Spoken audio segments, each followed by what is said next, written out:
Super સહેલિયા પર આજે તમે એક એવી રેસીપી જોઈ રહ્યા છો જે તમે શાકની અવેજીમાં પણ એનો યુઝ કરી શકો છો અથવા તો તમે એને ચાટ તરીકે પણ એનો યુઝ કરી શકો છો. તો જોઈએ શું બને છે. સુપર સહેલિયાથી હું નિપા સ્વાગત કરું છું મારા કિચનમાં. ચાલો જઈએ મારા કિચનમાં આજે શું બને છે.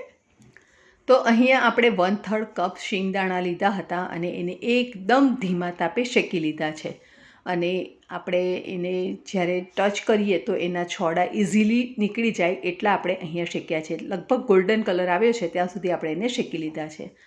હવે શિંગદાણા ઠંડા થાય ત્યાં સુધી આપણે અહીંયા એક બોલની અંદર અડધો કપ દહીં લેવાનું છે. દહીં ખાસ ધ્યાન રાખવાનું કે એકદમ મોળું હોય તો આપણી આ રેસીપી ખૂબ સરસ મજાની બનશે. તો દહીંને આપણે આ રીતે વિસ્કરની મદદથી જ એને સરસ રીતે બીટ કરી લઈશું. બિલકુલ આપણે એની અંદર બ્લેન્ડર નથી ફેરવાનું, અથવા તો તમે વલોણીથી પણ કરી શકો છો, પણ બ્લેન્ડર બિલકુલ નથી ફેરવવાનું. બ્લેન્ડર ફેરવવાથી આપણું જે દહીંનું ટેક્સચર છે તે થોડું વધારે પતલું થઈ જતું હોય છે અને તમે જ્યારે પણ આ રીતે જો દહીંને ફેંટશો ને તો દહીંની થિકનેસ ખૂબ સરસ રહેશે. આ મારો પોતાનો અનુભવ છે જે હું તમારી સાથે શેર કરી રહી છું. હવે એની અંદર આપણે 1/4 ટીસ્પૂન જેટલું આપણે સંચળ પાવડર ઉમેરી લઈશું. 1/4 ટીસ્પૂન જેટલો આપણે શેકેલા જીરાનો પાવડર અંદર ઉમેરી લેવાનો છે અને ત્યારબાદ આપણે એની અંદર ચાટ મસાલો ઉમેરી લઈશું અને એ પણ આપણે લગભગ 1/4 ટીસ્પૂન જેટલો ઉમેરવાનો છે, અથવા તો તમે તમારા સ્વાદ પ્રમાણે દરેક વસ્તુ અંદર ઉમેરી શકો છો. હવે આપણે એની અંદર 1/4 ટીસ્પૂન શુગર ઉમેરી છે. એકચ્યુઅલી ઓપ્શનલ છે. સાથે થોડું સ્વાદ પ્રમાણે મીઠું ઉમેરવાનું. મીઠું ઉમેરતી વખતે ખાસ કાળજી રાખવાની કેમ કે આપણે ચાટ મસાલો અને સંચળ ઉમેરેલી છે. હવે એની અંદર 2 ટેબલ સ્પૂન જેટલા બારીક સુધારીને રાખેલા લીલા કોથમીર આપણે અંદર ઉમેરી લેવાના છે અને દરેક વસ્તુને આપણે સરસ રીતે મિક્સ કરી લેવાનું છે. તો આની જગ્યાએ તમે લાલ મરચું પાવડર પણ અંદર ઉમેરી શકો છો, મરી પાવડર પણ તમે અંદર ઉમેરી શકો છો. તમારા ટેસ્ટ પ્રમાણે તમે અંદર મસાલા એડ કરી શકો છો. હવે આ સાઈડ આપણે એક વઘારનું માટે પેન લેવાનું છે અને એની અંદર આપણે 1 નાની ચમચી જેટલું તેલ લીધું છે. તેલ ગરમ થાય બરાબર એટલે આપણે એને ગેસની ફ્લેમ પરથી લઈ લેવાનું છે અને ત્યારબાદ આપણે એની અંદર રાઈ અને જીરું નાખીશું. તો અહીં આપણે 1/4 ટીસ્પૂન કરતાં પણ થોડી ઓછી એવી રાઈ લીધી છે અને 1/4 ટીસ્પૂન જેટલું આપણે અહીંયા જીરું લીધું છે. જીરું થોડું લાલ થાય ત્યાં સુધી આપણે એને આ રીતે હલાવતા રહીશું જેથી કરીને ગરમ તેલમાં સરસ રીતે બધું તતળી જશે. આ રીતે વઘાર કરવાથી વઘાર આપણો બળશે નહીં અને એકદમ સરસ એની ફ્લેવર પણ આવશે.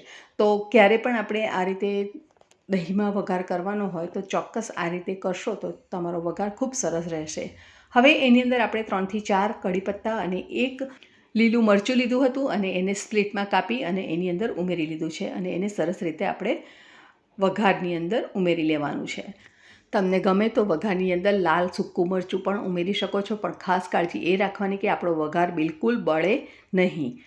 એની ખાસ કાળજી રાખવાની છે. અને વઘાર દહીંની અંદર મિક્સ કર્યા બાદ આપણે એને ઠંડુ કરવા માટે મૂકી દેવાનું છે અને દહીં ઠંડુ થાય ત્યાં સુધી આપણે અહીંયા શિંગદાણા જે શેકીને રાખેલા છે એના છોડા આપણે સારી રીતે આ રીતે મસળી અને એને કાઢી લઈશું અને છોડા કાઢીને આપણે લઈ લઈશું એને એક ખલદસ્તામાં.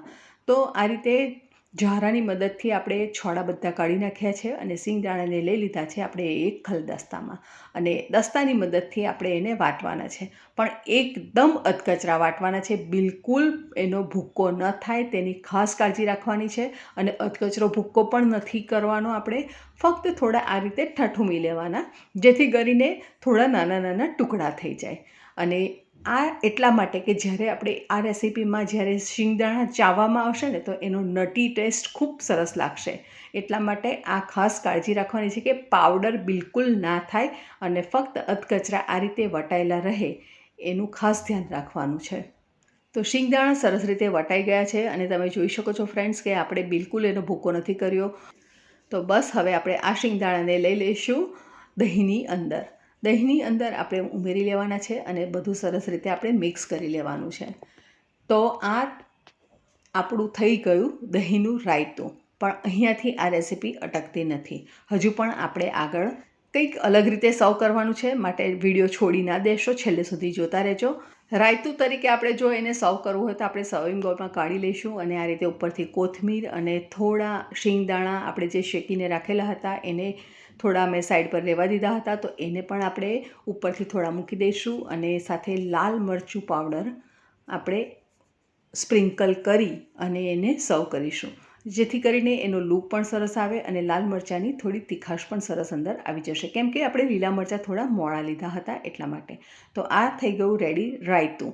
પણ હવે તમારે જો આને રાયતું તરીકે નથી સર્વ કરવું અને એને કંઈક અલગ રીતે સર્વ કરવું છે, તો એના માટે પણ મારી પાસે એક આઈડિયા છે.